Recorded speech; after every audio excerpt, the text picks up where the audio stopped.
into the case of missing Sabongeros as retired Police General Jonel Estomo pushes back against allegations made by whistleblower Dondon Patidongan. Estomo denies links to the so-called Alpha Group and said he never ordered anyone's murder. Joash Malimban has this report. Kung nakikinig ka man ngayon na alias Totoy, sana itigil mo na yung kakagawa ng kwento. Masakit mawala ng mga mahal mo sa buhay. Masakit mabigo sa pag-ibig. Mas masakit yung ginawa mo kay General Estomo. Retired Police Lieutenant General Jonel Estomo fires back at whistleblower Julie Dondon Patidongan after being implicated in the case of the missing Sabongeros. According to Estomo, he has no connection to the police officers charged before the National Police Commission earlier this week. Una, wala akong kinalaman sa missing Sabongero na yan. Dahil, kung maalala ninyo, nangyari yung krimen na yan, kung totoong yung krimen na yan, nangyari yan noong 2021, na kung saan, ako ay Regional Director ng Bicol Region. Tapos, yung mga binanggit din niya mga pangalan, karamihan, ang destino nila ay sa Calabarzon. Ako saan, hindi naman po ako naging Regional Director ng Calabarzon. Parang hindi kapanipaniwala yung kanyang mga bintang. Estomo insists he has no ties to gambling tycoon Atong Ang and denies being part of the so-called Alpha Group.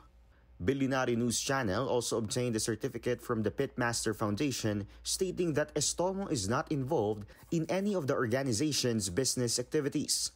Estomo further denies allegations that he ordered Ang to have Patidongan killed.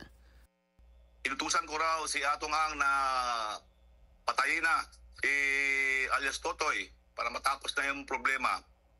Hindi po yan totoo. Unang-una, isang beses ko lang yan na-meet si Atong Ang.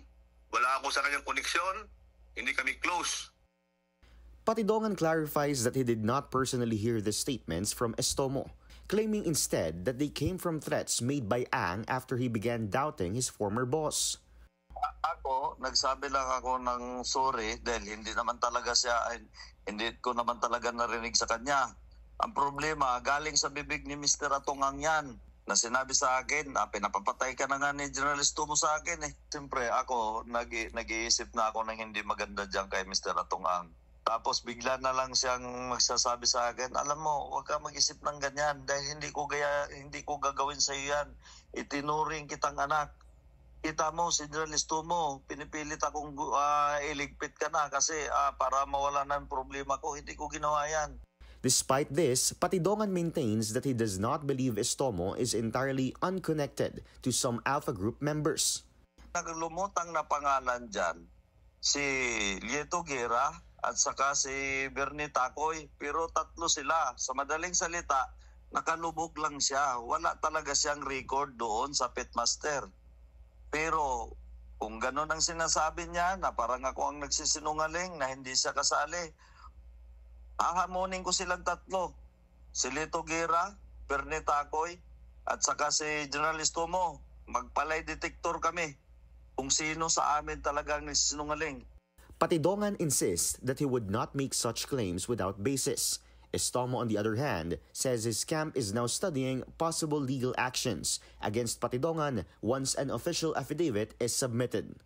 Joash Malimban, Billionaire News Channel.